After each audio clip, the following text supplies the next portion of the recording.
We're marking our third anniversary of the Hummel Report with new information on some of our ongoing investigations.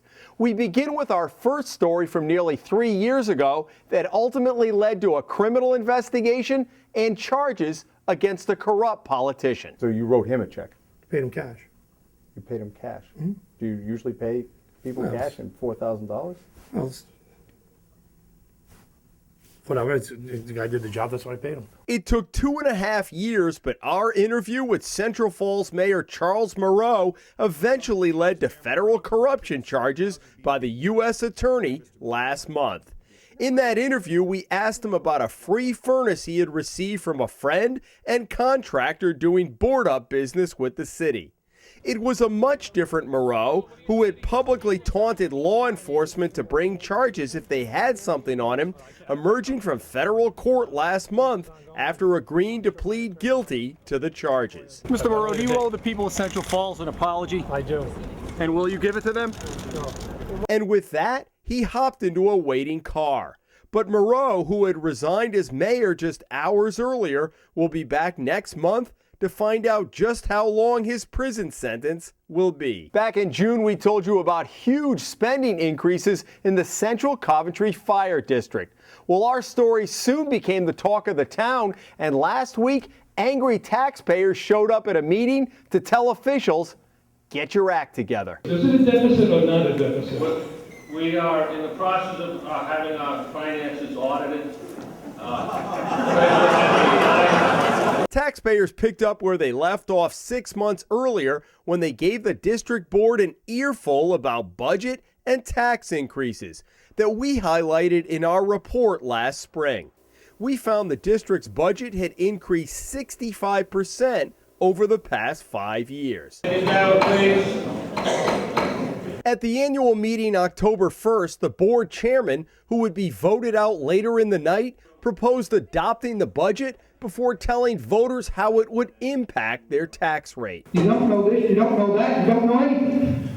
So let's adjourn for 30 days, smart enough, come back. So taxpayers refused to pass a budget, and within days, the board said it had severe cash flow problems, something it didn't talk about at the meeting.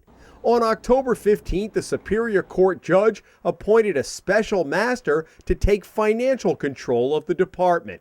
He tells the Hummel Report that firefighters have volunteered their time, but it's unclear how long that will last, while 3 other fire districts in town stand ready to help if needed. Our investigation last spring about sex offenders living too close to city schools prompted a crackdown by the Providence police.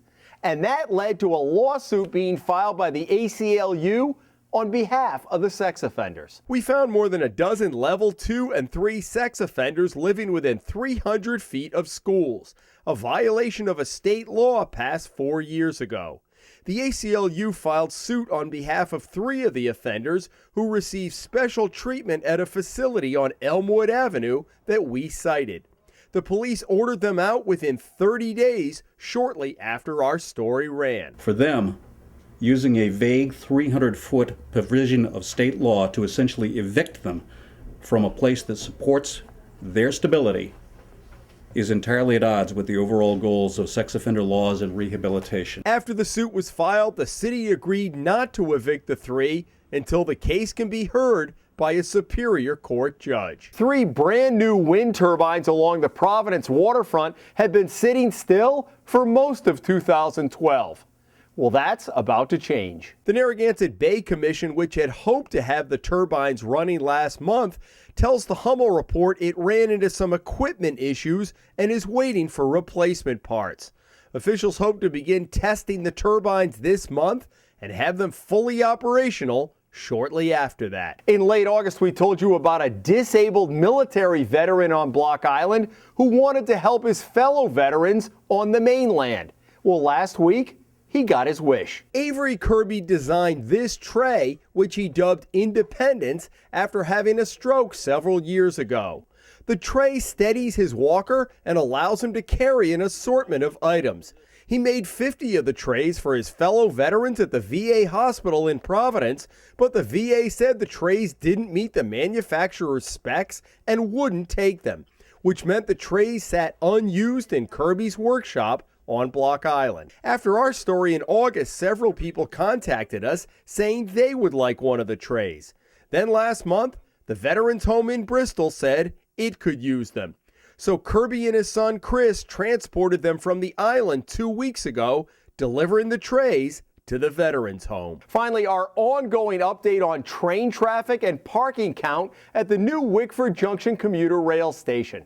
After all, taxpayers have been picking up the lion's share of the costs up until now. The $44 million project opened in April, providing commuter rail service to Warwick, Providence, and ultimately Boston.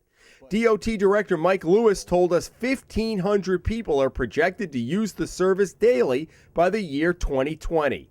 And the state built a $25 million, 1,100-car parking garage to accommodate them. Lewis said it'll take time to build ridership. Meanwhile, the state is paying more than $56,000 a month to have a private company operate the garage, banking on parking revenues to eventually offset those costs. DOT tells us the average daily ridership for August was 167 people, up from 139 people a day in June. The department also tells us 65 to 75 of those riders are paying $4 a day to park their cars in the garage, up about 5 customers from June. Investigative reports that get results. At the Hummel Report, it's more than just a catchy tagline, so give us your tips and we'll go to work for you.